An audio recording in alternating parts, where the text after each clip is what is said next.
Alors, chers amis, unissons nos cœurs, nos pensées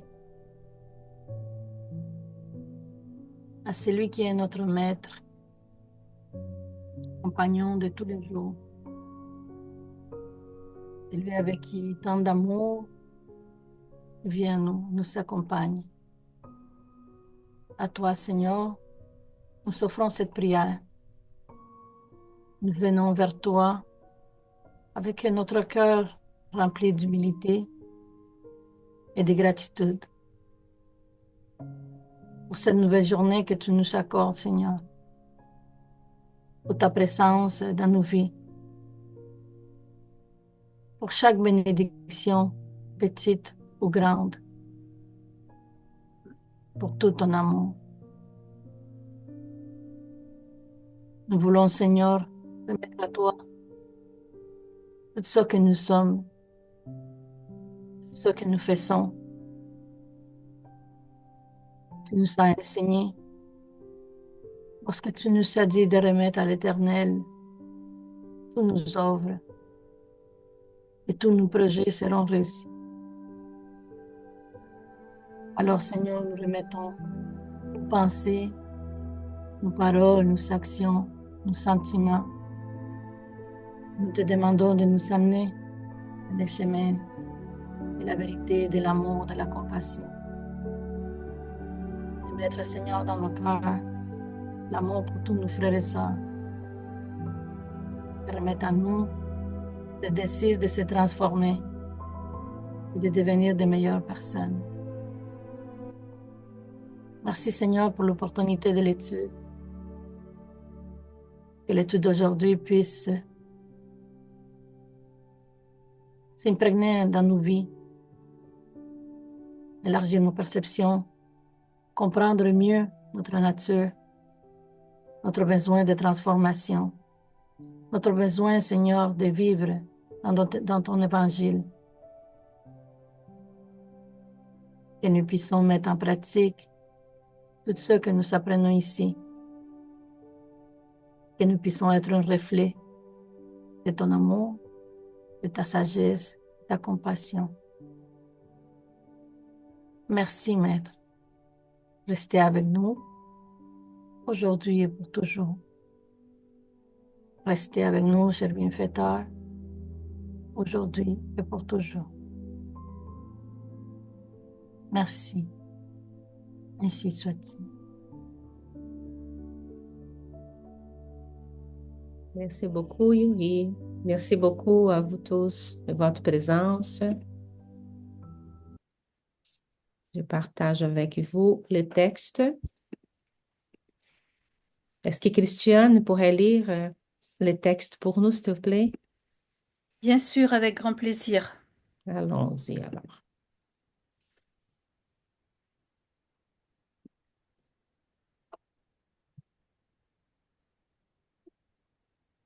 Alors, thème, l'ascendance de l'Évangile.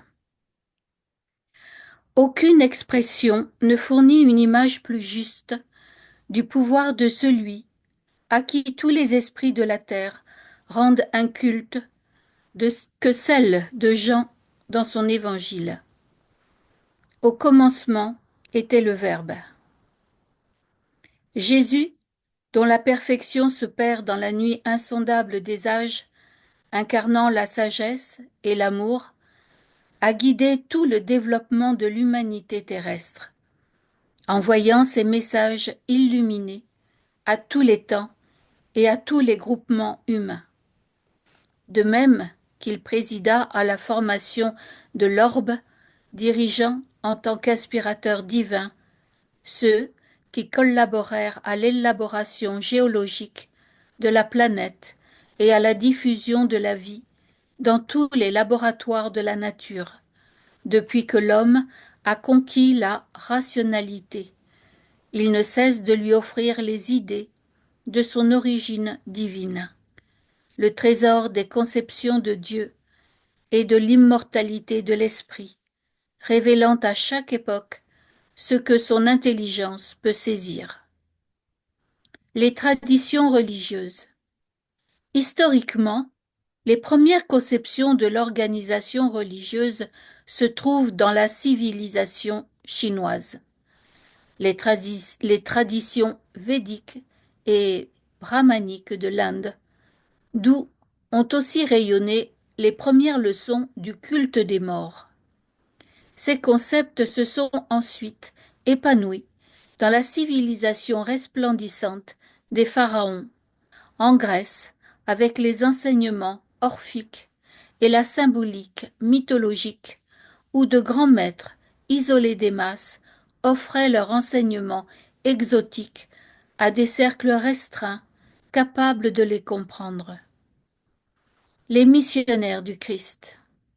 Faux-I, les compilateurs des Védas, Confucius, Hermès, Pythagore, Gautama et les disciples des maîtres de l'Antiquité furent tous des messagers de sagesse, incarnant dans des contextes divers l'idée de Dieu et des lois morales.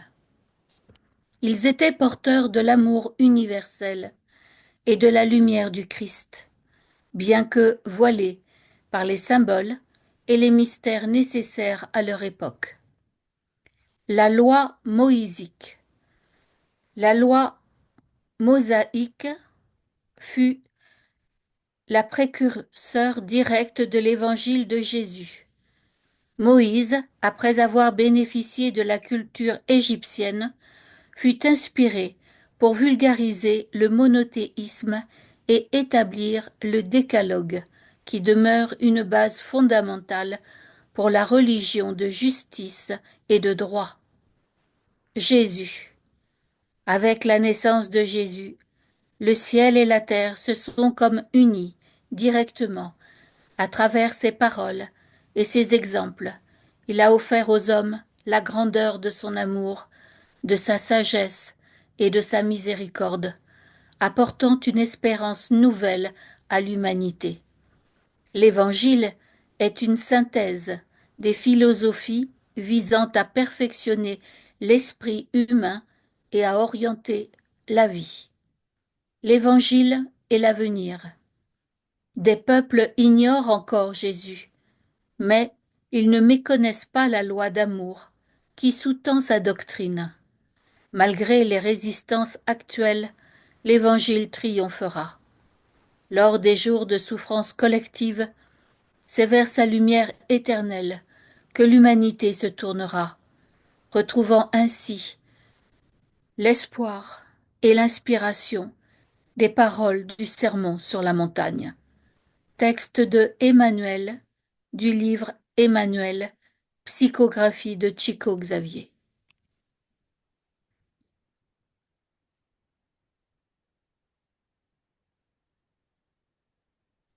Merci beaucoup, Christiane. Merci à Merci vous. beaucoup, Yuri. Merci beaucoup à tous et toutes.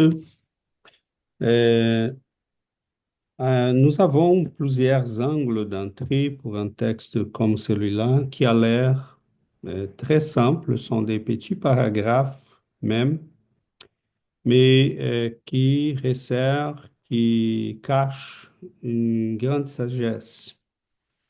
Emmanuel, il nous montre évidemment que nous sommes libres de les croire ou pas, mais il nous dit que c'est Jésus qui s'occupe de l'évolution spirituelle de l'humanité. Depuis les débuts de notre planète, c'est lui qui s'en occupe. Pas seulement de l'évolution spirituelle, il a conduit les processus même de formation de notre planète.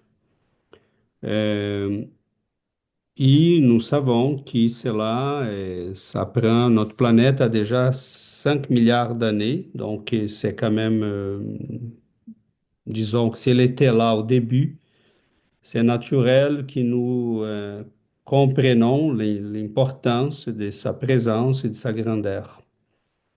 Cependant, dès que nous avons eu les conditions physiques, géologiques, historiques pour que l'être humain commence à comprendre sa vraie nature. Dès le début, Jésus nous a envoyé des messagers, des grands maîtres pour nous communiquer, comme qui pour nous dire quelle est notre vraie nature.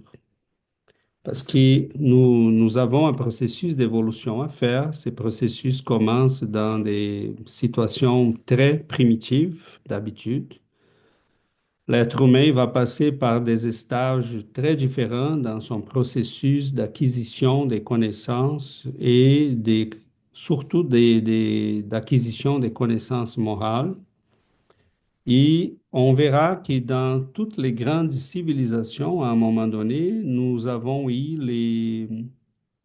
la formation, la présence de ces grands maîtres. Hein. Il nous parle des Foris, des Confucius, de la civilisation védique et brahmanique en Inde, qui était vraiment une splendeur des sagesses, des grandes connaissances et spirituelles. Quand on lit les Bhagavad Gita, c'est vraiment un livre d'une beauté euh, vraiment supérieure. Et nous avons, dans toutes ces grandes civilisations, nous avons eu la présence de la connaissance de l'immortalité, de la réincarnation. C'est très intéressant parce que si on prend le temps de regarder les connaissances orphiques, Orpheus, c'est un personnage légendaire euh, de la Grèce antique. Et il était considéré comme un poète, un savant, mais il est initiateur de l'orphisme, cette religion qui va être la religion qui en fait suivait Platon et d'autres de l'ancienne Grèce, Pythagore. Et quand on les lit, c'est vraiment comme si on lisait le spiritisme.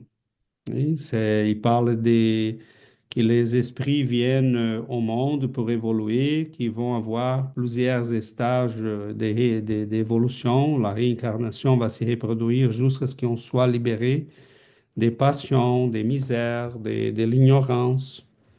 C'est vraiment comme si on lisait un livre spirit. Donc, mais cela était plutôt caché de la population parce qu'il y avait il y avait des conditions pour y accéder à ces cultes et à ces connaissances.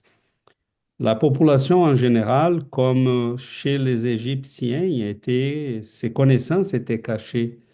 On montrait au peuple les divinités. Donc en Égypte, il y avait une divinité pour chaque situation de la vie. Donc ça se comptait là par des milliers de dieux, comme en Inde aussi. Sont plusieurs milliers de dieux qui représentent en fait des forces de la nature, des situations de la vie, mais qui cachent aussi une connaissance que nous avons et nous savons qui est vraie. Parce qu'il peut y avoir des esprits qui s'occupent des situations particulières de la vie, mettons de la nature, des animaux, des rivières, des boisés. Hein. Il y a des esprits qui s'occupent et des fois sont même pas encore rendus à la condition pleinement humaine, mais sont des esprits qui travaillent euh, dans des situations particulières. Mais on voit qu'il y a une gradation de la connaissance, mais c'est une gradation des deux types. La connaissance est là, elle peut être là dès le début, mais on ne la voit pas, on la cache.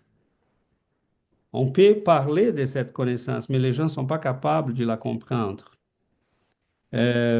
Donc, c'est comme elle était toujours là. Oui. Donc, nous avons une connaissance qui était là, mais nous ne sommes pas capables de comprendre. Et des fois, la connaissance, elle n'est pas cachée, elle est vraiment ouverte à tout le monde. Mais là encore, hein, nous avons la impossibilité des gens de comprendre ça.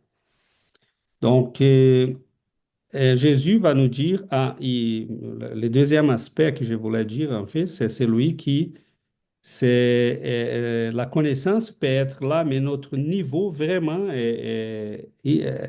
nous n'avons pas le niveau de compréhension, nous n'avons pas la maturité pour comprendre ça. Des fois, nous avons déjà vécu ça. Nous essayons de parler des réincarnations, d'immortalité, d'esprit aux gens. Ils trouvent bizarre. Ils disent, de quoi tu parles? Je veux rien savoir. Je vais rien savoir de ça. La personne n'est pas rendue là encore. OK? Elle est encore attachée à d'autres intérêts, à d'autres perceptions. Son corps est plus important que son âme. C'est pas méchant, c'est tout simplement des niveaux d'évolution. Hein. Il y a des gens qui s'y voient déjà comme une âme, qui comprennent ça, et d'autres qui ne sont pas rendus là encore. Donc, la connaissance, ça me surprend là quand on regarde les connaissances orphiques ou les connaissances qu'avaient les Égyptiens ou les Indiens ou les Chinois. Et on s'est dit, mais la connaissance était toujours là. Hein, ce sont nous autres qui, à ces moments-là, quand on était incarnés à ces moments-là, on n'était pas capable de les comprendre. Ou des fois, on ne pouvait pas y accéder parce qu'ils étaient cachés dans des écoles d'initiation qui c'était très difficile pour y entrer. Et même au temps d'Allan Kardec, il y a eu des gens qui l'ont euh, critiqué parce qu'il rendait ça public. Hein, si on prend les barons des Gondes et Stubbe, c'est un grand écrivain, un grand médium, un homme qui faisait des recherches, tout ça, mais dans ses livres, il fait comme une critique à Allan Kardec pour dire, mais comment peux-tu rendre ça au grand public, ouvertement? Ça, Mais là, ce sont des gens qui voulaient à nouveau créer de nouvelles écoles d'initiation pour que ça reste dans une élite, hein, accessible pour une élite. Donc, Allan Kardec a dit non, cela doit se rendre public. C'est ce qui a fait Moïse. C'est pour ça qu'il est considéré par le spiritisme comme la première révélation, parce que c'est pas pour une école. Moïse venait de l'Égypte. Il avait vécu, il était formé dans les écoles d'initiation de l'Égypte. Il aurait pu reproduire ces patterns-là. Mais il a dit non. Hein. Euh, il a reçu ça, la voix qui lui a parlé a dit, mais tu rends ça public, tu donnes à tout le monde. Tu vas éduquer ton peuple. Il faut éduquer les gens. C'est pour ça pourquoi que nous avons Allan Kardec qui parle de Moïse comme la première révélation. Mais c'est parce que c'est une révélation pour tout le monde, pas pour une élite. Et Jésus encore plus, parce qu'il sort des, de cette, excusez, il sort de cette logique, dit euh, faire ça pour un petit groupe, créer une école, un groupe initiatique. Il veut rendre ça à tout le monde. Et il sait les gens vont les recevoir euh, selon ses capacités. Et c'est pas grave, il y a des semis qui vont s'y perdre. Mais il y en a d'autres qui vont trouver un bon sol pour germiner. Donc, il savait ça, il commence à parler à tout le monde, mais chacun recevra les messages selon sa capacité. Et la même chose se passe avec le spiritisme, hein, qui nous dévoile les lois de la médiumnité, les lois si on prend les 10 lois du livre des esprits, c'est merveilleux à lire parce qu'il nous dit là les processus la logique des fonctionnements de notre vie. Il nous dévoile les secrets de la médiumnité pour nous montrer comment interpréter, comprendre les mots de Jésus et des grands savants, des grandes écoles. Donc, tout ça est vraiment... mais est-ce que tout le monde est capable aujourd'hui de comprendre des choses qui pour nous est tellement... On dit la réincarnation. Ah, la réincarnation, c'est tellement logique, mais c'est pas pour tout le monde. La médiumnité même, voyons, c'est tellement clair, tellement logique, tellement... Mais non, pas pour tout le monde. Et c'est pas parce que nous sommes meilleurs, ou c'est tout simplement parce que nous avons fait un chemin jusqu'ici qui nous permet aujourd'hui d'accéder à ces connaissances. On a des frères et sœurs qui sont pas rendus là encore. C'est normal, c'est l'évolution. Et nous, aujourd'hui, on parle avec beaucoup de joie que nous sommes capables, mais il y a 2000 ans, on n'était pas. OK? Donc, et les gens qui nous regardaient à ce moment-là disaient, mais les pauvres, il n'est pas capable de comprendre. Laisse-les, ça va venir un jour. Bon, ça, c'est venu 2000 ans après. Donc, et on est tout fiers là, parce que 2000 ans après, on arrive. Mais c'est comme ça. OK? Donc, là, mes amis, pour ne pas faire trop long, il y a quelques aspects que j'aimerais soulever encore, mais je vais laisser un peu à plus tard, parce que je pense que ça va venir dans les cours de notre discussion. Mais je finirai en disant qu'Emmanuel nous montre là une séquence d'évolution. Il y a un processus. Jésus nous envoie sur toutes les latitudes de la planète des esprits. Toute l'humanité a reçu la connaissance. Et Jésus n'est pas intéressé qu'on parle son nom ou qu'on s'y réfère à lui. Il est intéressé que nous puissions accéder à ces connaissances. Parce qu'une fois qu'on a compris qu'on n'est pas un corps, mais une âme, une fois qu'on a compris qu'on est responsable de nos actions par la loi d'action et réaction et par la réincarnation, une fois qu'on a compris les sérieux de la communication avec les êtres non physiques, hein, les esprits, et les lois qui régissent ça, mais toutes ces connaissances, ils commencent à nous montrer hein, qu'on doit reconsidérer notre parcours de vie. On doit redirectionner nos choix, notre volonté et restructurer notre perception et notre vie en fonction de ces connaissances. Ok? Donc, il y a là des phrases qu'Emmanuel parle dans les textes que j'aimerais y revenir, mais on va le faire un peu plus tard pour que je ne parle pas tout seul pour très longtemps. Donc, on va ouvrir les micros à tout le monde pour qu'on puisse s'enrichir davantage avec les perceptions, les différentes perceptions que nous avons. Cependant, avant que je passe tout de suite à Dominique, je vous laisse une réflexion pour qu'on puisse la reprendre un peu plus tard. Euh, dans quel sens et pourquoi Jésus? OK? Pourquoi Jésus? Pourquoi pas Bouddha? Pourquoi pas Moïse? Pourquoi pas Confucius ou Mahomet? Pourquoi Jésus? Donc, on reprend ça un peu plus tard. Dominique, Bonjour les amis, merci César, merci Giovanna, encore pour ce texte qui est vraiment riche historiquement. Et moi, j'avais beaucoup de lacunes. Je suis allé voir qui était Gautama. En fait, Gautama, c'est Bouddha. Et Pho-hi, je connaissais non plus pas. Donc voilà, et vraiment, historiquement, nous sommes un peu largués, si je peux utiliser cette expression. Mais je voudrais rebondir sur la toute première phrase qui dit au commencement était le verbe, trois petits points. Et moi, ce verbe que fait allusion Emmanuel m'a tout de suite fait penser au verbe aimer. Et quel est le fond de chaque religion? Eh bien, c'est faire à autrui ce qu'on voudrait qu'on fasse à nous-mêmes.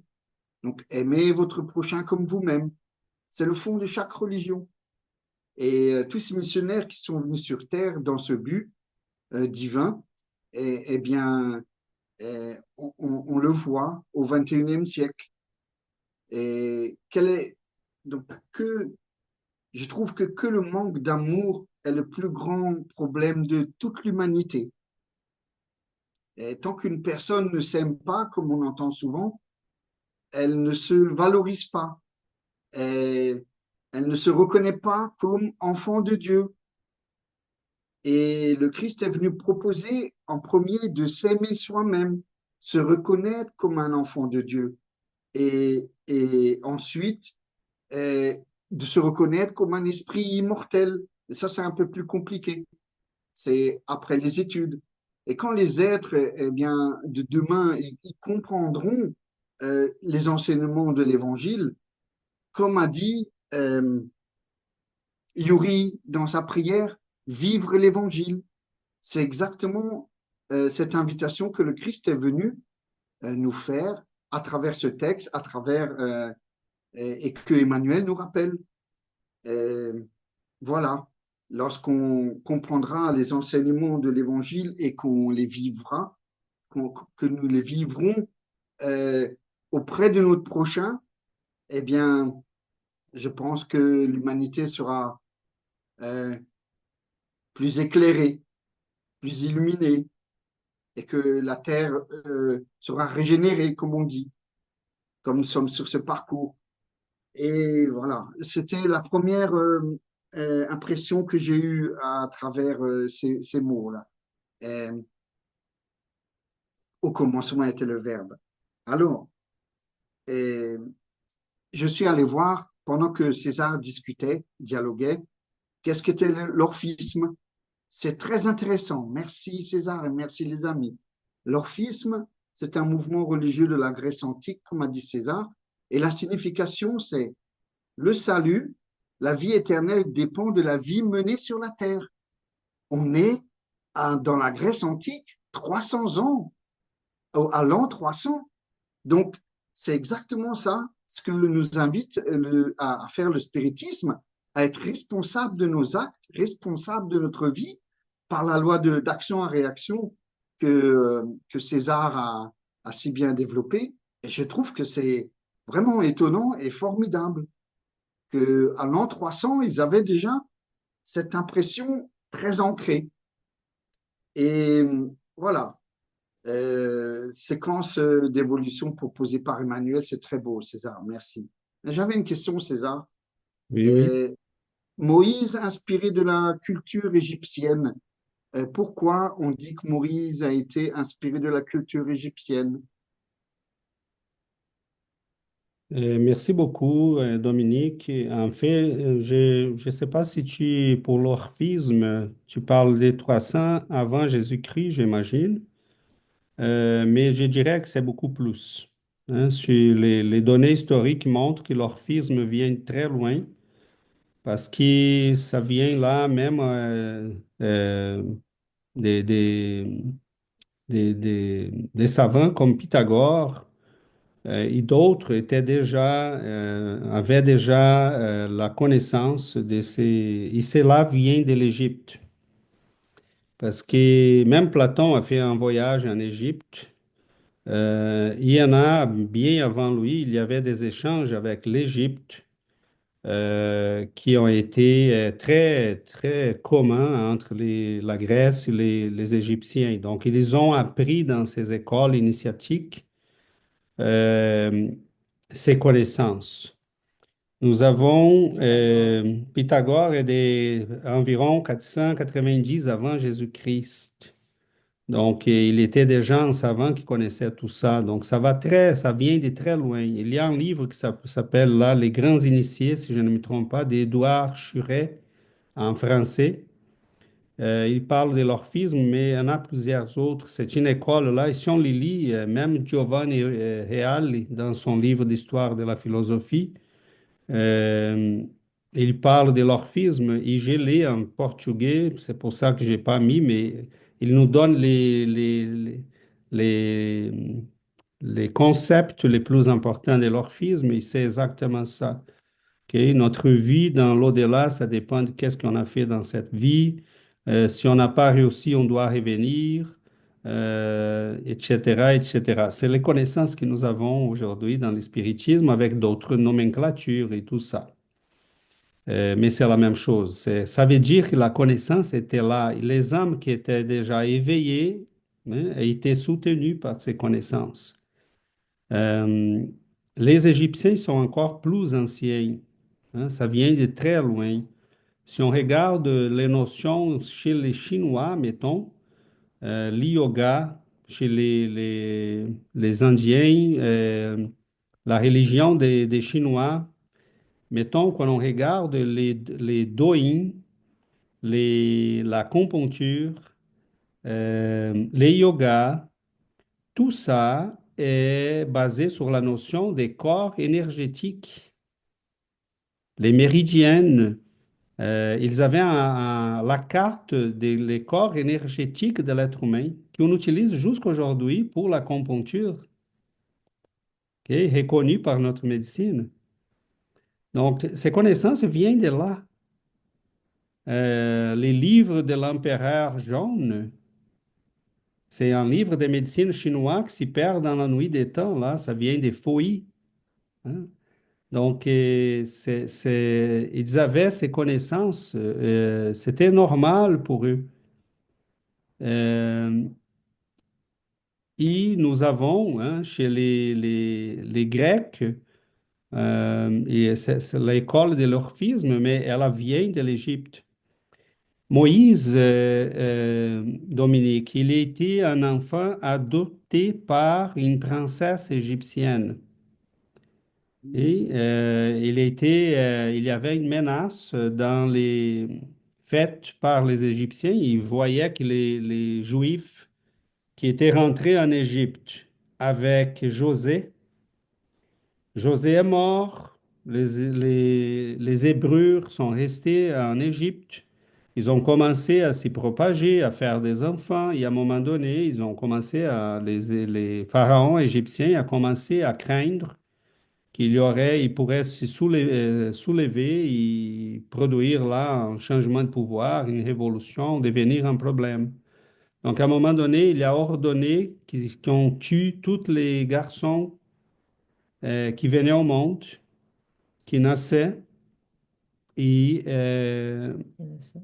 et à ce moment-là, Moïse, pour être sauvé par sa mère, il a été mis dans l'eau, dans une corbeille, et il a été rescapé par une princesse égyptienne, la fille du pharaon. Donc, il a été éduqué dans les écoles égyptiennes. Mais les fils des pharaons, il était un enfant adopté par les pharaons, étaient éduqués dans les plus hautes écoles, faisaient les plus hautes études de l'époque, même les études initiatiques, parce que les pharaons, Moïse était potentiellement un pharaon, hein. Donc, il savait qu'il n'était pas un fils naturel, mais il était le fils adoptif de la princesse. Et à ce moment-là, il était initié dans les rites des écoles égyptiennes. Il était un grand médium. Il connaissait la médiumnité, il connaissait les spiritualités. Euh, et il était vraiment un sacerdoce formé dans les écoles égyptiennes. Il y avait toutes ces connaissances-là. Donc, pour lui, ça a été un grand sacrifice, vivre avec et éduquer un peuple qui était rendu déjà presque en esclavage. Parce qu'on soupçonne aujourd'hui que les Hébreux travaillaient en Égypte dans des conditions d'esclavage, mais qu'ils n'étaient pas vraiment des esclaves, ok? Il y a de nouvelles théories qui montrent ça. On n'est pas certain, mais on ne sait pas. Pour l'instant, il y a des doutes. Mais quoi que ce soit, ils vivaient dans des conditions d'esclavage, hein. Ils vivaient pour manger. Ils travaillaient, les paiements là, pour ton travail étaient la nourriture, la bière, un peu d'huile d'olive, de la farine, des choses comme ça. On n'avait pas d'argent. Et il était mis responsable par ce qu'on appelle Dieu, parce qu'il dit c'est Dieu qui me parle. Et il va éduquer ces peuples. Mais Moïse a reçu les décalogues, les 10 commandements. Et ça dépasse largement l'état moral de l'humanité de cette époque-là. qui ont dit dans un commandement, tu vas aimer Dieu sur toutes les choses. Et après, on énonce des commandements qui vont dire, tu vas aimer ton prochain parce que tu vas pas le voler, pas le tuer. C'était révolutionnaire, ça. C'est pour ça qu'Emmanuel va dire, ça, c'est la base des religions et des justices, de la justice. Parce qu'on va dire, par la première fois, on va dire, tu n'as pas le droit de tuer ton frère. Tu n'as pas le droit de vouloir ces choses, de les voler, de l'agresser. Tu dois respecter ta mère et ton père, ta famille. Donc, c'est la première fois qu'on énonce des commandements qui disent, tu vas aimer Dieu, tu vas aimer ton prochain. Parce que, basiquement, c'est ça, le décalogue. Hein, rien d'autre que ça. Donc, cela a été révolutionnaire parce que pour ces peuples-là, mais, la chose la plus normale, c'est, ben, je peux tuer, c'est quoi le problème? Je peux voler.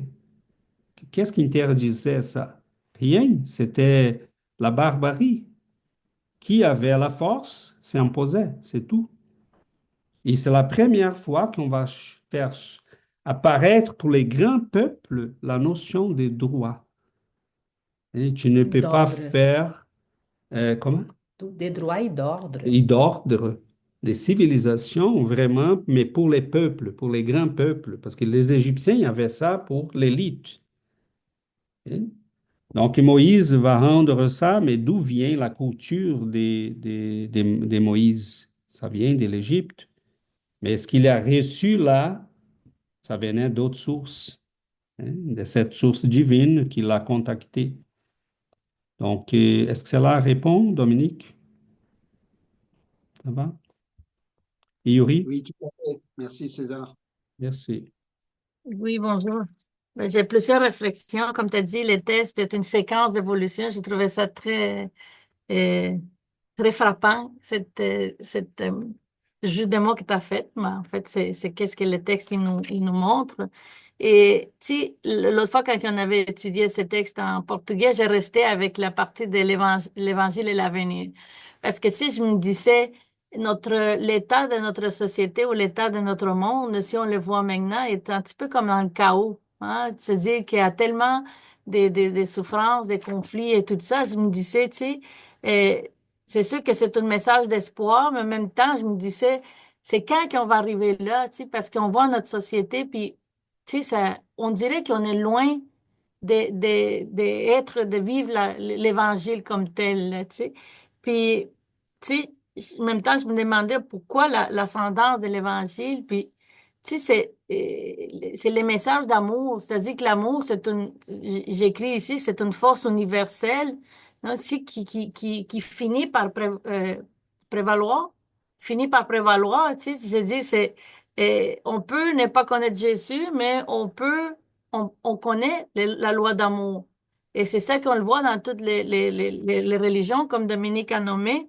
Alors, tu sais, ça me fait penser beaucoup à notre responsabilité individuelle, non? Que chacun a ses pouvoirs de contribuer collectivement parce que c'est à travers de nos actions, de nos pensées, de nos choix.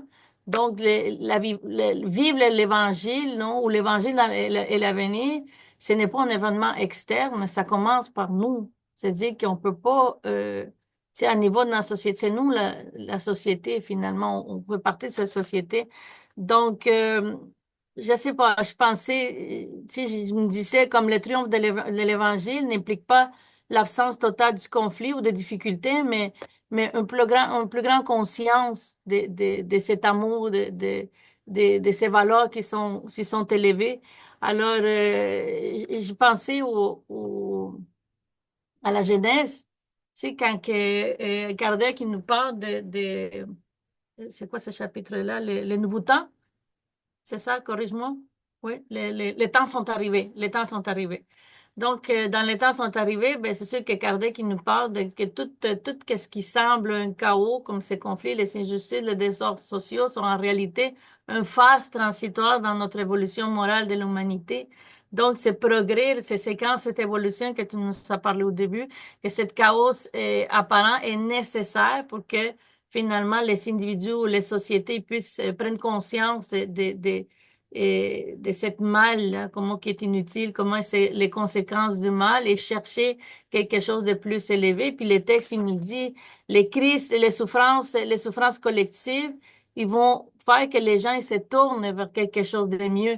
Donc, tu sais, c'est chaos apparent, c'est nécessaire pour que finalement on puisse être réveillé à ce besoin de quelque chose de mieux, à l'Évangile. Donc, c'est ça, ça me fait penser à ça, puis je reviendrai pour d'autres choses. Merci. Merci beaucoup, Yuri. Giovanna? Je voulais juste faire une comparaison sur tous les processus historiques qu'on a lu dans ces textes d'Emmanuel. C'est comme un processus dans notre vie. Quand on est enfant, hein, nous apprenons de nos parents, ne faites pas ça, ne faites pas ça. Donc, Moïse, c'est la même chose. Donc, c'est le processus de l'enfance de l'humanité. Dans les décalogues, ne tuez pas, ne trompez pas. Ne, donc, c'est le processus, donc l'enfance de l'humanité où on avait appris à quoi ne pas faire. Ne faites pas ça. Après, dans notre jeunesse, on apprend quoi faire. Donc, quand on est jeune, on commence à avoir une idée de qu'est-ce qu'il faut faire pour... il faut étudier, il faut se développer, il faut s'éduquer, il faut savoir comment parler aux autres. Donc, on apprend quoi faire. Ça, c'est quand Jésus est venu et son évangile, c'est où on apprend tout ce qu'on doit faire, quoi faire. Et quand on s'y rend dans notre vie adulte, là, on apprend comment faire.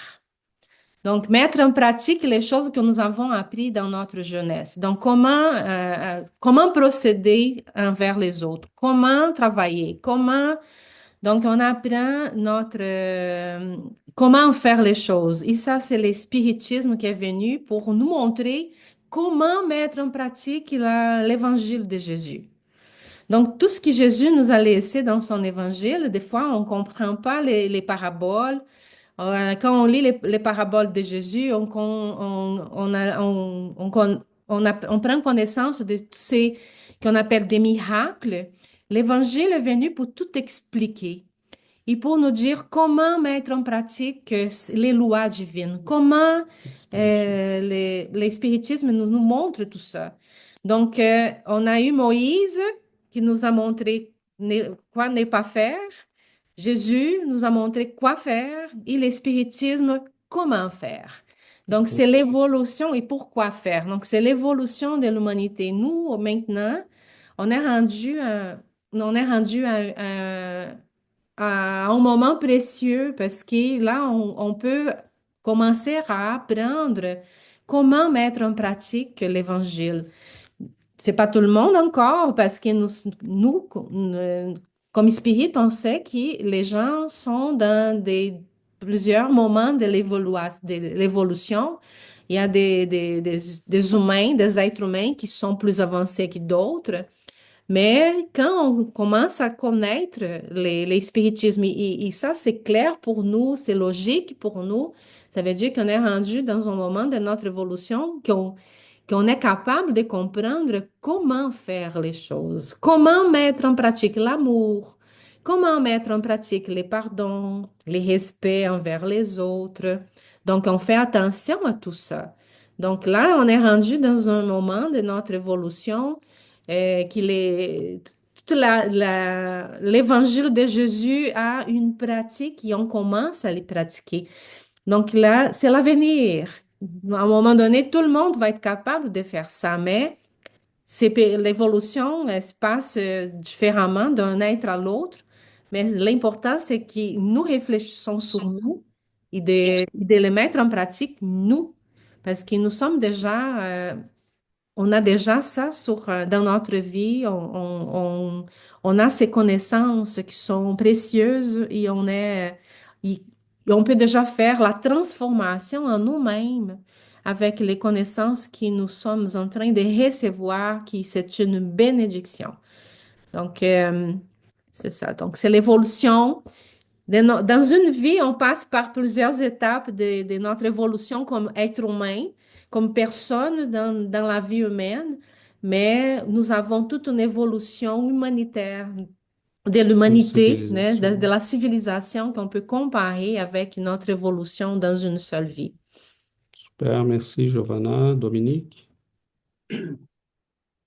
Oui, merci Giovanna pour ce, ce discours qui est tellement vrai et je suis entièrement d'accord avec toi que l'évolution de l'humanité passera par le respect des lois divines, par la mise en pratique de l'évangile sur terre et autour de nous. Et je dirais, si je pourrais utiliser ce terme, et que le royaume des cieux sera sur la terre une fois que chaque personne aura compris la profondeur de l'évangile, l'aura appliqué autour d'elle, on pourra dire ceci. Euh, et cet évangile bien compris, ben, elle vient elle vient nous apporter cette structure morale pour évoluer. Et j'ai remarqué, comme si c'était un processus de purification. C'est le mot est un peu fort. Et par exemple, pour la santé, on évitera tout ce qui est euh, dangereux pour notre santé, comme les addictions, les vices, etc., pour que les prochaines réincarnations, notre corps soit sain. Et ça, on l'apprend par Marlène Nobre, par plein de personnes, de frères et sœurs qui ont fait des livres là-dessus. On l'apprend dans les études. Et qu'est-ce que je peux dire encore? Et pour les sports, par exemple, on peut prendre soin du corps en pratiquant un yoga et en évitant les sports extrêmes qui sont dangereux, qui mettent en danger le corps. Et on sait que c'est notre Créateur qui nous prête ce corps pour évoluer sur Terre. Donc pourquoi le mettre en danger? Et en disant cela, je pense souvent à ces frères encore qui pratiquent la boxe. Mon Dieu, combien de coups fatals ils prennent pour les cellules cérébrales. Et voilà, et moi, je ne pourrais jamais faire un sport comme ça, personnellement. Ou bien, par exemple, euh, pour les loisirs, on voit tout doucement la disparition des cirques. Pourquoi? Parce qu'on nous dit que les animaux sont nos petits frères et petites sœurs. Et quand on comprend ça, on passe par l'exemple qu'on voit autour de nous, que le végétarisme prend de plus en plus d'ampleur. Pour certains, pour moi personnellement, j'ai espacé la prise, mais je n'y arrive pas d'un seul coup. Mais j'y arriverai, je suis persuadé, parce que lorsque je randonne, que je vois des vaches, mais je les aime et je vais vers elles. Je sens ces vibrations d'amour. Voilà. Donc, de plus en plus, ça me dit rien d'acheter un steak. Voilà. C'est des exemples comme ça concernant les cirques et les zoos. Ça m'intéresse plus d'aller les voir parce qu'ils sont malheureux. Certes, certains diront que c'est pour sauvegarder l'espèce, mais on peut faire d'autres choses. Et voilà. Et pour finir, euh, la réflexion que César, elle est intéressante, et je vous invite tous à répondre comme il le veut. Et en fait, pourquoi Jésus? Mon avis personnel, mais peut-être je me trompe, c'est que ça a été dans sa programmation, que Jésus, on le sait que c'est un esprit pur. Donc, il est passé par toutes les réincarnations pour apprendre les sciences, pour apprendre à aimer son prochain au-delà des apparences, comme notre Père le veut. Il est passé par toutes ces réincarnations, donc il a atteint ce stade d'esprit pur et que ça fait partie de sa programmation, comme on ne sait pas qui est responsable, par exemple, d'une autre planète, comme Jupiter ou bien comme Mars, etc. Voilà, c'est ma réponse, César. Je ne sais pas, je suis curieux d'attendre la tienne, ton développement. Merci beaucoup. Merci Dominique, merci beaucoup. Bon, très bien. Mais très bien rappelé tout ça. Ce que Giovanna a dit aussi, c'est très intéressant parce que c'est un peu comme ça, OK? L'évolution collective, des fois, elle passe par les étapes qui passe l'être dans son évolution. Et c'est pour ça on ne doit pas s'attendre que collectivement toutes les choses vont changer d'un jour à l'autre. OK? Euh, le niveau d'évolution, il est vraiment une contrainte très difficile à gérer parce que c'est ce qu'il y est. On ne peut pas changer. Je donne un exemple. Si la spiritualité demain devient quelque chose de normal, supposons qu'avec l'avancée de la technologie, nous réussissons à communiquer avec le monde spirituel. Qu'est-ce qui va guider cette communication et ces échanges? Notre niveau d'évolution. Il y aura des gens qui vont vouloir consulter les grands philosophes. Il y a des gens qui vont commander des assassinats. OK? Qui vont vouloir savoir qu'est-ce qui se passe dans la vie de telle personne. Est-ce que tu peux la suivre pour moi et après m'envoyer un rapport?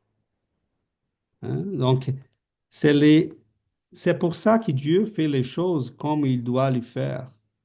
Hein? On pourrait dire, pourquoi Dieu ne nous montre pas toutes ces choses-là d'un coup parce qu'on n'est pas capable de les utiliser? Et si les esprits étaient en mesure de nous expliquer comment ils font la matérialisation et la dématérialisation, on prendrait cette connaissance pour faire mal. Donc, les choses vont suivre son cours. L'évolution, c'est comme ça, et Dominique a tout à fait raison. On s'y battait dans les cirques romains pour voir des gens s'y tuer. Et aujourd'hui, ben, on voit là des sports qui sont peut-être un peu violents encore, mais on ne va pas jusqu'à saigner la personne devant tout le monde. Donc, il y a quand même une évolution collective, mais c'est mince, ça va doucement. L'important, c'est nous. Une fois qu'on a compris, on fait quoi? Là, on est rendu à la situation de l'étudiant qui dit, non, je sais déjà c'est quoi l'école, pourquoi je suis là et où je dois m'y rendre. Et je dois accélérer le processus. Donc, c'est ça qui se passe. Il y a des gens qui ont compris ça il y a 2500 ans, chez les orphismes, l'hermétisme, chez les Égyptiens. Ils ont déjà compris ça, ils avaient ces connaissances. Cependant, on regarde que notre évolution nous amène aussi à l'acceptation de certains niveaux de connaissances spirituelles. Et là, on peut se poser la question, pourquoi le Christ? Pourquoi le spiritisme? Hein? Donc, commençons par pourquoi le spiritisme? Pourquoi nous sommes ici en train d'étudier le spiritisme et pas la théosophie, ou pas le protestantisme, ou pas la Kabbale. OK? Donc, et pourquoi le spiritisme? Bon, on doit accepter qu'il y a des degrés de profondeur des connaissances. Comment nous jugeons la capacité, l'importance d'une connaissance? Bon, comment nous jugeons la capacité d'une théorie scientifique? Par quelques éléments. Est-ce qu'elle est capable d'expliquer les phénomènes que j'ai en face de moi? Est-ce qu'elle est capable d'y abarquer, je ne sais pas si les mots, est-ce que quelque chose qui est plus grande que, mettons, la théorie de la Pas réalité enveloppé. enveloppée, mais merci Yuri, c'est peut-être les bons mots. Mettons, la théorie de la relativité, elle n'a pas annulé la théorie de Newton. OK? La théorie de Newton est devenue la limite pour qu'on passe à la théorie d'Einstein. Vous me comprenez? Donc, elle est plus large, elle enveloppe la théorie précédente parce qu'elle est capable de l'expliquer et aller au-delà d'elle. Est-ce que le spiritisme fait ça par rapport à toutes les théories philosophiques qui existent? Moi, je crois que oui. Est-ce qu'elle est capable d'expliquer les phénomènes que les autres ne sont pas capables? Est-ce que les protestants sont capables d'expliquer la médiumnité? Non, ils savent rien. Les catholiques? Non, ils savent rien. Est-ce qu'ils comprennent la réincarnation, les lois de la réincarnation? Comment s'y passe une réincarnation? Comme explique André Louise dans les livres Missionnaires de la Lumière? Non, personne n'en parlait jusqu'à ces livres-là. Et donc, La loi d'action et la réaction. loi d'action et réaction, comment elle s'y passe? Le périsprit, il était une notion qui existait chez les Égyptiens, chez les Grecs. Il était là déjà. Mais est-ce qu'il comprenaient c'est quoi? Aujourd'hui, nous avons la connaissance. Donc, le spiritisme a une connaissance qui est capable d'expliquer les phénomènes, qui est capable d'envelopper ce qui était là avant lui. Et un troisième élément, est-ce que la théorie est capable de nous ouvrir de nouvelles voies des connaissances, des recherches, d'exploration? Et oui, tout à fait. C'est Parce ça, que excusez-moi, je crois que les mots pour ça, c'est embrasser toutes les théories. C'est ça, embrasser les théories embrasser précédentes, mais c'est beaucoup, vraiment. Yuri, c'est plus approprié, merci. Le spiritisme embrasse les théories précédentes, il les explique. Donc, c'est pour ça que nous sommes ici en train d'étudier le spiritisme. C'est pas parce que quel est l'argent que César et Giovanna font avec ça? Aucun. OK? Quelle est notre Église? Quel est notre... Il englobe les autres, hein. Même pas embrasser, il va englober les autres, Couvre. hein. Il recouvre, mais englober, je pense que c'est le bon mot. Merci, Giovanna. Donc, euh, c'est pas que les autres sont pas bons, mais pour certaines personnes, bon, ces gens-là vont avoir besoin du protestantisme parce que c'est rassurant. Les messages passent pour eux par le protestantisme. J'ai des amis qui ne sont pas capables de jamais laisser son catholicisme parce qu'ils sont rassurés, hein, par la foi, par l'institution de l'Église, par l'hiérarchie de l'Église, par les dogmes. Et on voit que si on touche à ça, ils vont se déstabiliser émotionnellement et psychiquement. Donc, moi, je peux comprendre mon ami catholique, mais lui, il ne peut pas me comprendre. Mais si je peux le comprendre, c'est parce que ma théorie, ma conception peut englober la sienne. Pas le contraire. C'est pour ça que j'étudie le spiritisme. OK?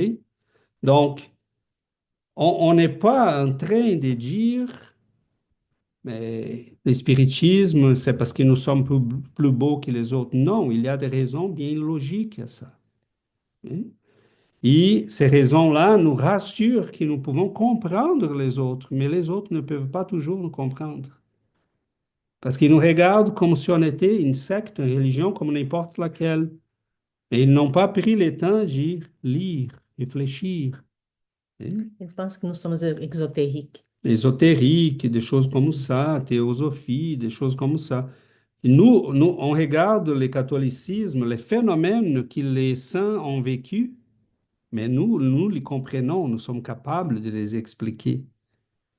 Et pourquoi Sainte Thérèse d'Avila guérissait les gens ou était capable de l'éviter? Pourquoi Padre Pio était capable de guérir les gens? Pourquoi il était capable de voir à distance? Pourquoi il était capable de faire de la bilocation? Donc tout ça, nous sommes capables d'expliquer et comprenons. Mais si on demande à un catholique, il n'est pas capable. Ok? Donc Véronique. ça pour l'espiritisme. Mais pour Jésus, on revient plus tard. Véronique et après Dominique. Oui, ce que je trouve particulièrement intéressant avec le spiritisme aussi, c'est que il va être capable de faire la jonction entre les systèmes. Parce que, tu sais, au début, César t'a parlé qu'il y avait plusieurs grands sages qui étaient sortis, bon, tu sais, d'un peu partout sur la planète pour apporter des éléments de sagesse. Mais il y avait quelque chose, c'est que dans les systèmes judéo-chrétiens, c'était une conception de l'âme qui était très, très, très rattachée au corps. Alors que dans tout ce qui est systèmes orientaux, là, ça, tu sais, c'était moins ça, on était beaucoup plus dans l'âme, alors que dans le spiritisme, on réussit enfin à faire la jonction entre enfin, on apporte la bonne explication, à mon sens, la bonne explication entre le système oriental et le système judéo-chrétien. Fait que ça, je trouve que c'est un apport qui est assez majeur. Et puis, comme tu disais aussi, l'élément d'explication par rapport à tous les phénomènes paranormaux, ben, en fait, que la plupart des gens vont considérer comme paranormaux. Euh, et puis, ce que je trouve qui est quand même très intéressant à apporter, c'est il y a une grosse méconnaissance, j'ai remarqué récemment, par rapport au mot spiritisme. Parce que ce mot-là est extrêmement galvaudé. La plupart des gens, à cause justement de la façon dont c'est né avec le phénomène des tables tournantes et tout ça, là, c'est rendu qu'il y a plusieurs personnes qui sont, par exemple, dans le système judéo-chrétien, comme par exemple les protestants, catholiques, qui sont un petit peu plus rigides. Dès qu'ils entendent le mot spiritisme, tout de suite, c'est ça, à cause qu'on a toute cette idée-là que c'est juste relié à la divination, puis à l'ésotérisme, tout ça, comme Giovanna disait, je pense. Mais c'est ça, c'est vraiment un problème. Puis faut, quand on commence à en parler aux gens, faut vraiment, comme, surtout quand c'est des personnes qui sont protestants, catholiques, etc., commencer par démystifier en disant, oui, oui, mais spiritisme, là, on parle pas comme dans les séances de spiritisme que vous avez comme dans l'ésotérisme, là, tu sais, puis c'est amener le système religieux puis expliquer qu'il y a toute une morale chrétienne derrière, là, c'est super important.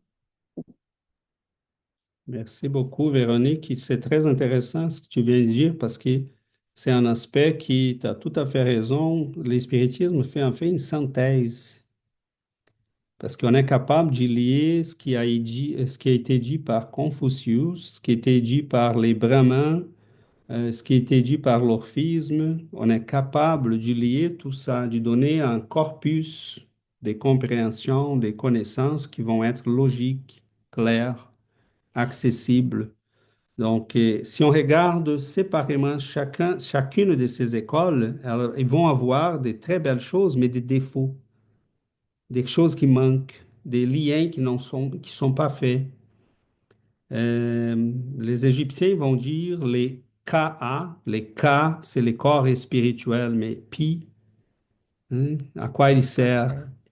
Ça veut dire quoi? Peut-être ils avaient la connaissance, mais elle n'a pas été transmise.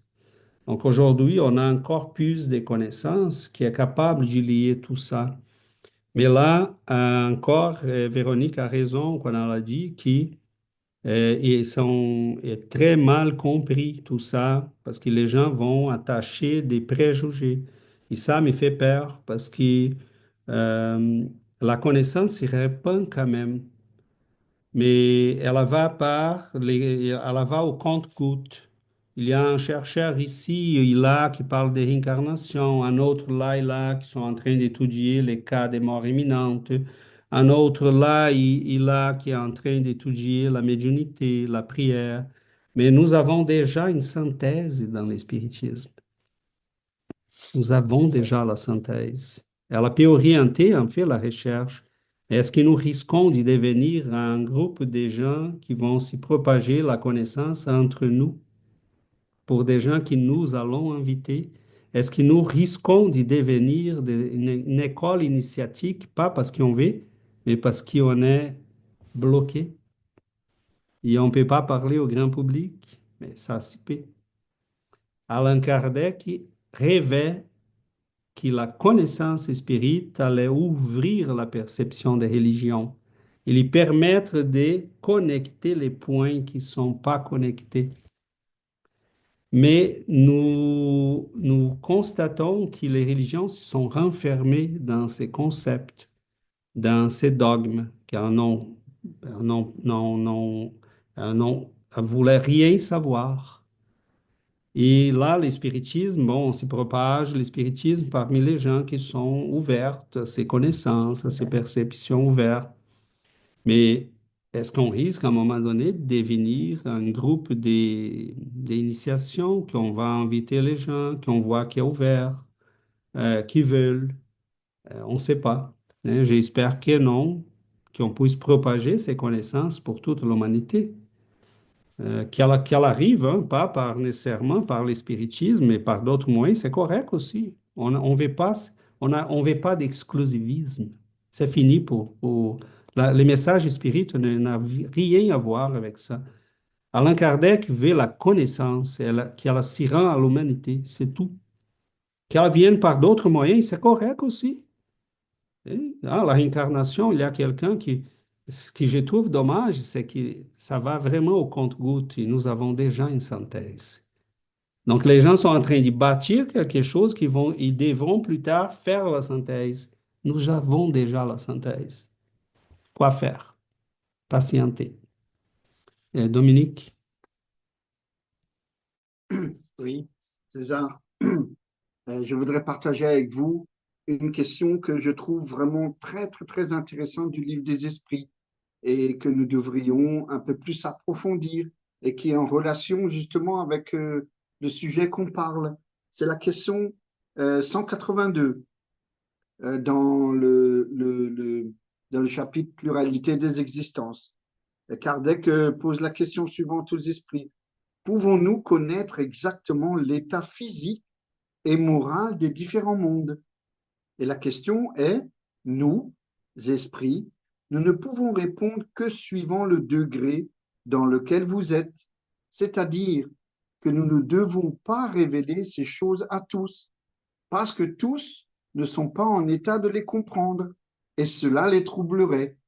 Mais voilà, lorsqu'on analyse autour de nous, nous avons différentes frères et sœurs à des degrés évolutifs qui diffèrent exactement. Et lorsqu'on parle de spiritisme ou de médiumnité ou de réincarnation, certaines personnes, ils sont troublés. C'est exactement ça. Donc, si on va commencer à dire que sur Jupiter, le bien prédomine le mal, que le mal n'existe plus, ils ne croiront pas ça. Eux, ils restent encore, certains frères et sœurs restent dans le domaine matériel, c'est-à-dire qu'ils s'intéressent à voir, à critiquer, à médire sur tel et tel président qui n'a pas fait ceci, telle et telle information qui est une intox, qui n'est pas prouvée, etc. Parce qu'ils ne sont pas intéressés par l'évolution de l'âme. Ils ne savent même pas certainement qu'ils ont une âme dans leur corps. Ils sont du côté matériel. Et c'est intéressant. Et nous, spirit, ça me fait repenser à la question que, en fait, nous, il y a un lien entre nos petits frères et nos petites sœurs qui sont les animaux et que nous sommes passés par le règne animal. Mais à nous, pour le moment, nous est caché, pas caché, je dirais, ne nous est pas donné euh, l'information de savoir le mécanisme pour s'humaniser, pour la conception de l'être humain. Donc voilà pourquoi, parce que c'est pour le moment, c'est pas nécessaire. Sachons déjà prouver à l'humanité, comme César a dit, bah, que nous avons une âme dans ce corps et que la vie continue après la vie. Voilà. Et en fait, c'est essayer de partager cette information. Et César, je ne crois pas que nous allons rester dans une boîte secrète, dans une société secrète. Et je souhaite de tout mon cœur dans mes prières que ça n'existera jamais comme auparavant ça existait, parce que ça serait une rétrogradation. Voilà. Merci les amis. Merci beaucoup, Dominique. Bon, notre temps avance, mais j'aimerais réagir rapidement. En fait, Dominique, je dirais que des fois, il faut aller par palier, par étape.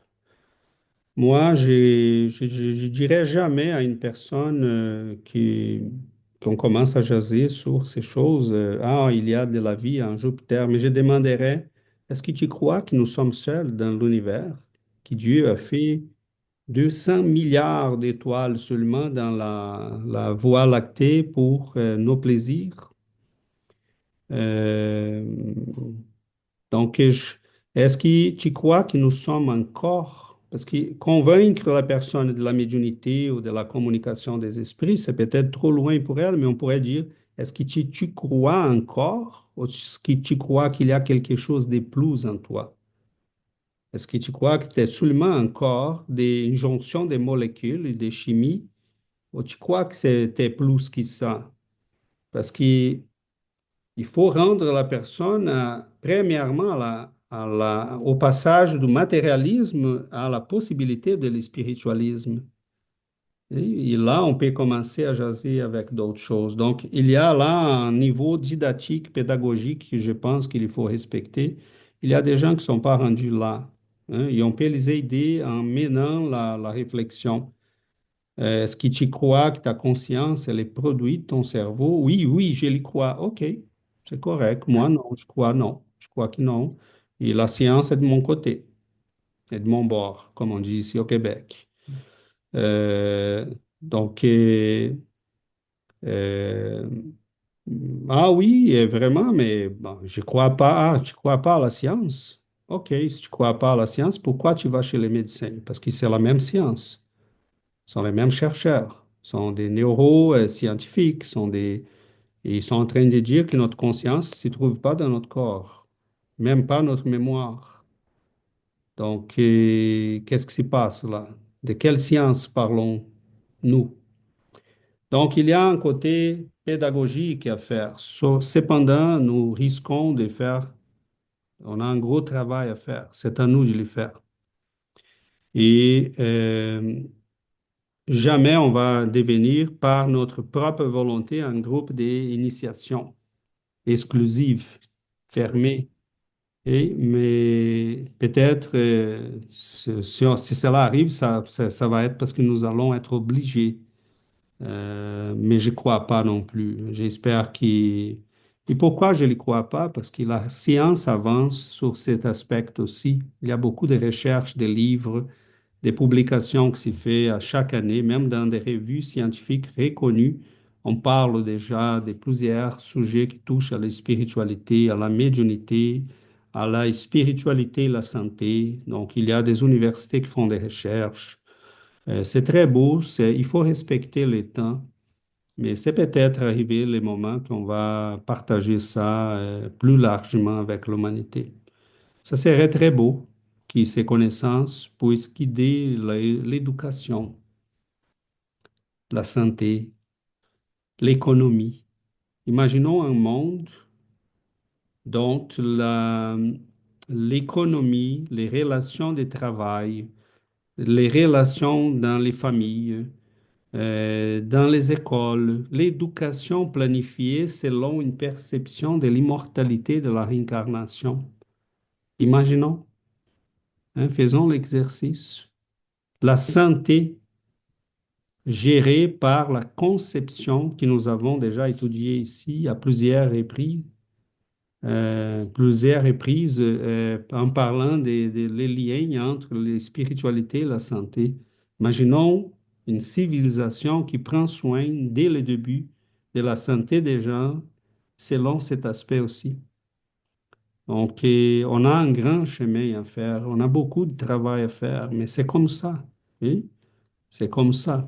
Donc, et pour finir, des fois, on doit respecter le fait que les gens, mettons, quand tu as besoin d'encadrement très serré, tu vas chercher chez les protestants, tu vas chercher chez les juifs, parce qu'il y en a plusieurs qui suivent jusqu'à aujourd'hui des règles qui ont été annoncées en 1500 avant Jésus-Christ.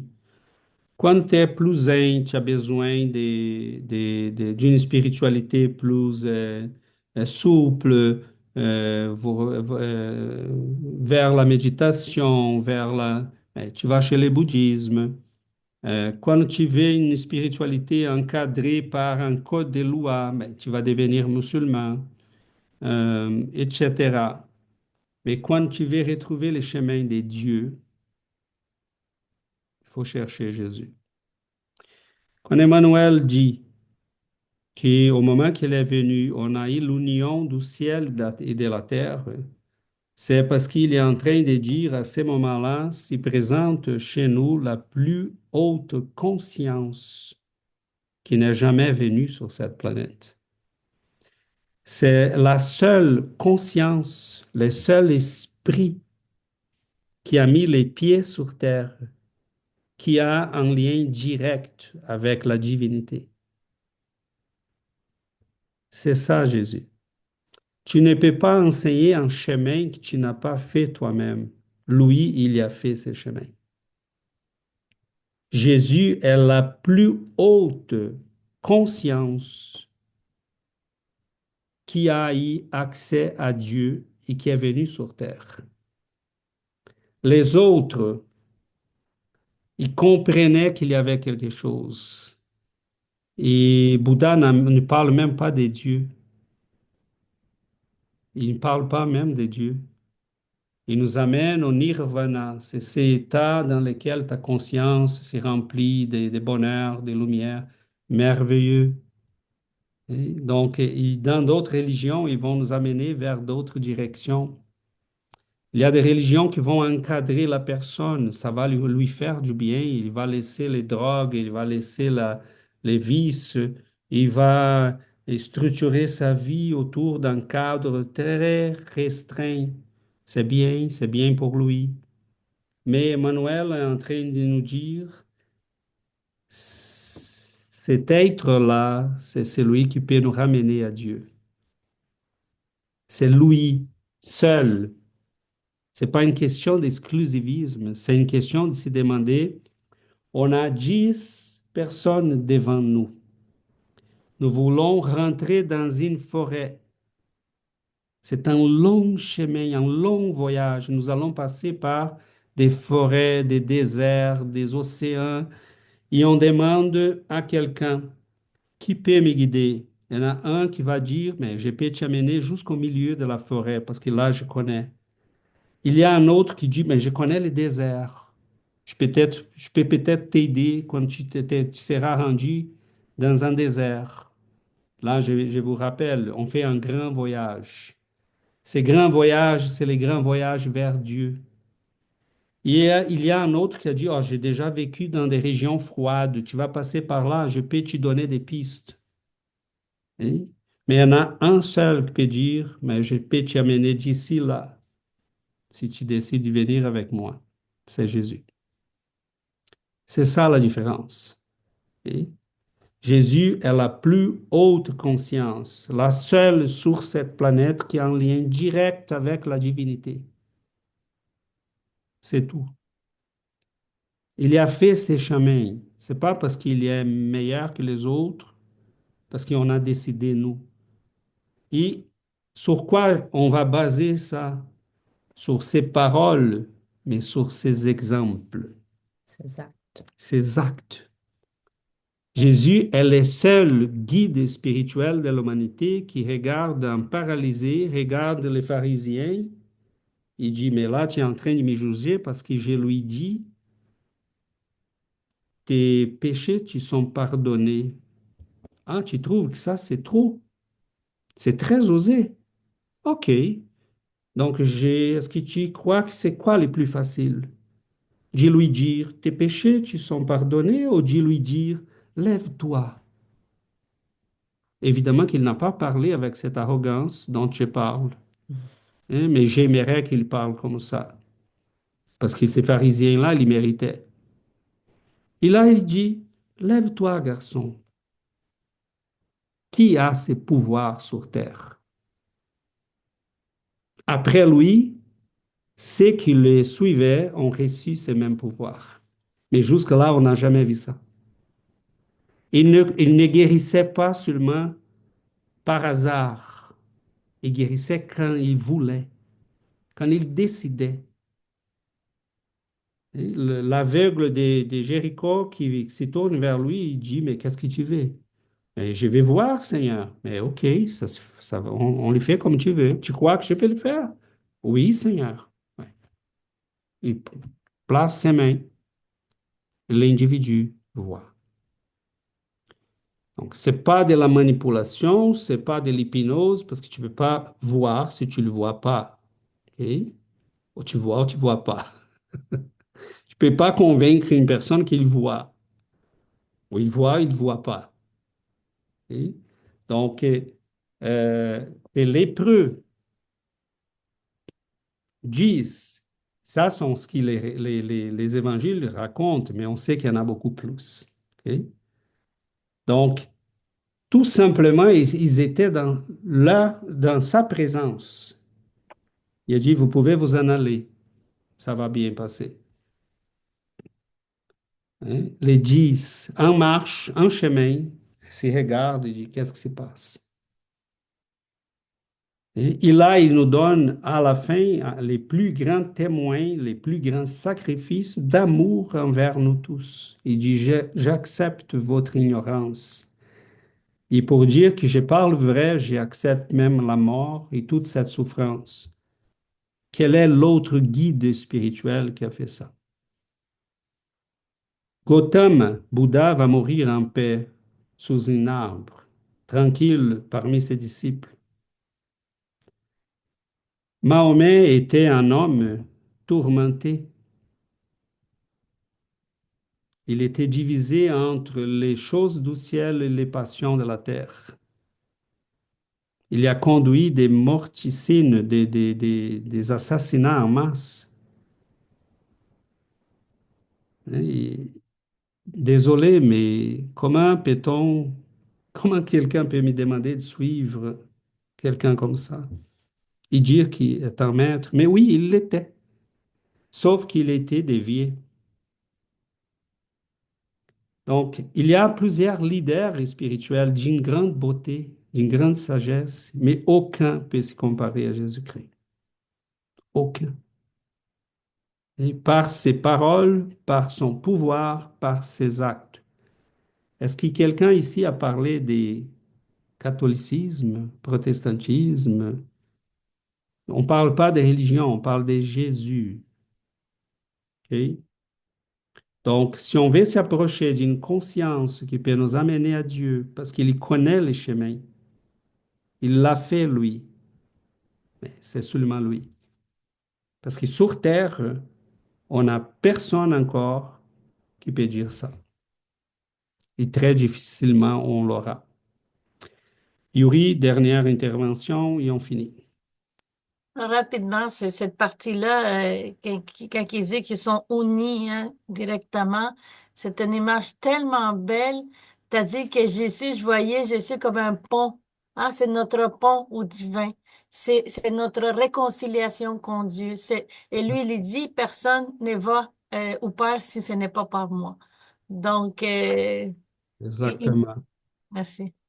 Je suis le chemin, je suis la vérité, je suis la vie. Il ne dit pas, je suis une théorie, ma théorie est la meilleure. Moi, personnellement, je suis le chemin. Et personne ne peut aller au Père sinon par moi.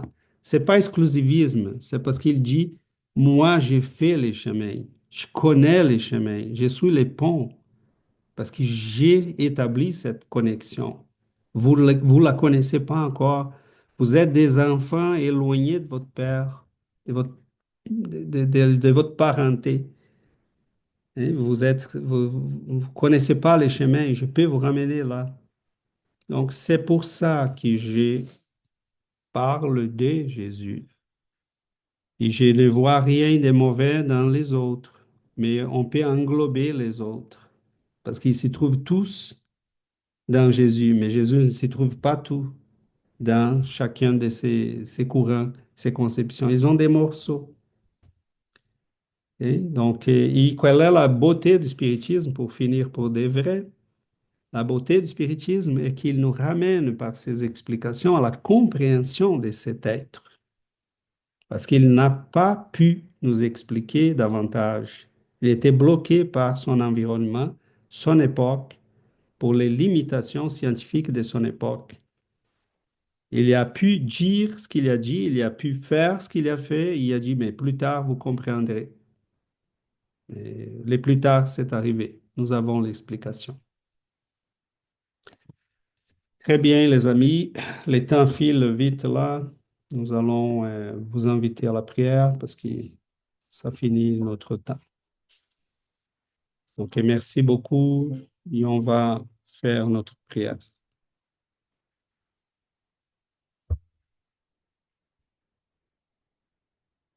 On va repartager ici. Ah, OK. La musique.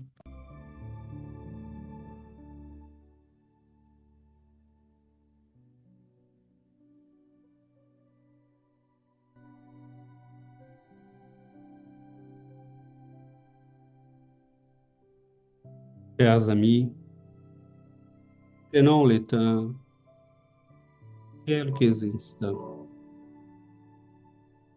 pour calmer nos cœurs, nos pensées, nos émotions.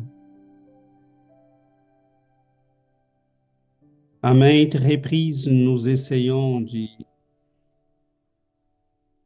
gérer la vie, conduire, décider. C'est bien normal qu'on le fasse. Nous essayons d'être autonomes. Mais il y a des moments dans la vie qu'il faut vraiment lâcher prise,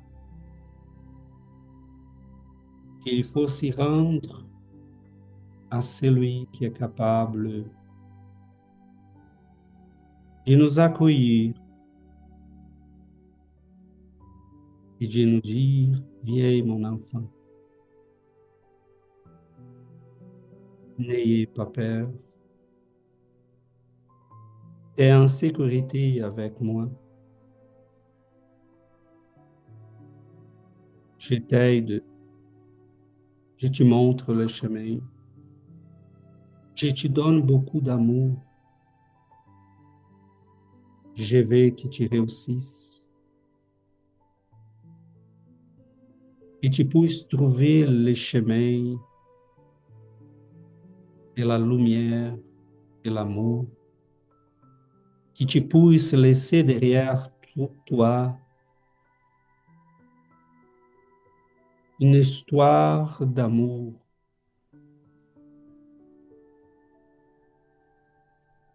que plus tard les gens prononcent ton nom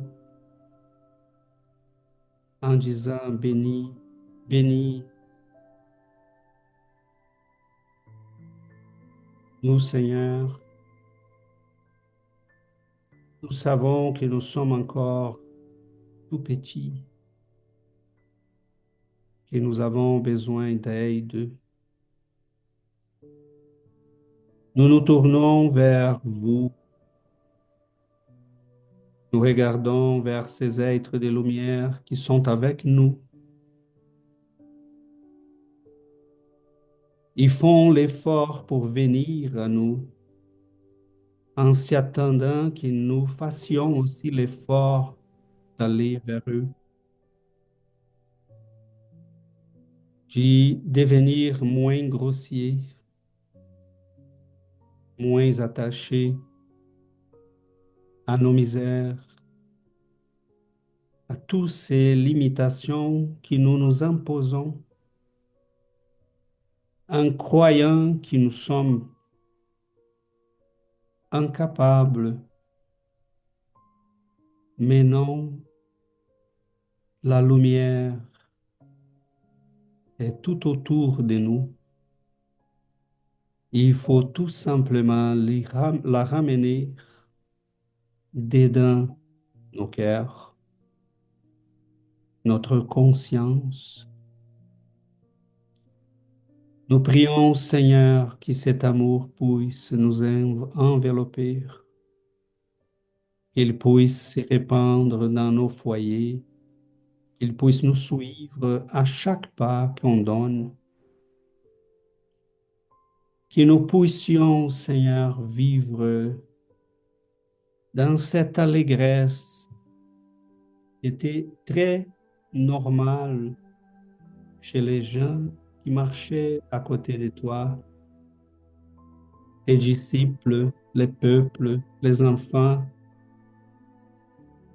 Quiconque qui s'approchait de vous se sentait touché par l'amour, se sentait plus léger, comme s'il disait, je connais ça. C'est quelque chose de très lointain. Mais vous, Seigneur, vous avez le pouvoir de nous rappeler que nous sommes des enfants de Dieu, des créatures de la lumière. Nous avons des luttes, des combats à mener. Aidez-nous, Seigneur, à les faire en patience, persévérance, que nous puissions, Seigneur, avancer pas à pas et que votre amour puisse nous apporter les énergies de la santé, de l'équilibre, de la sérénité, du discernement pour donner à notre vie les priorités qui sont vraiment des priorités. Nous vous remercions, Seigneur, de votre amour. Comme est bon, Seigneur, être ensemble et avec vous. Que cet immense amour puisse toucher à chacun de nous et que nous puissions les garder précieusement. Merci, Seigneur. Merci infiniment. Garde-nous toujours dans votre amour. Ainsi soit-il.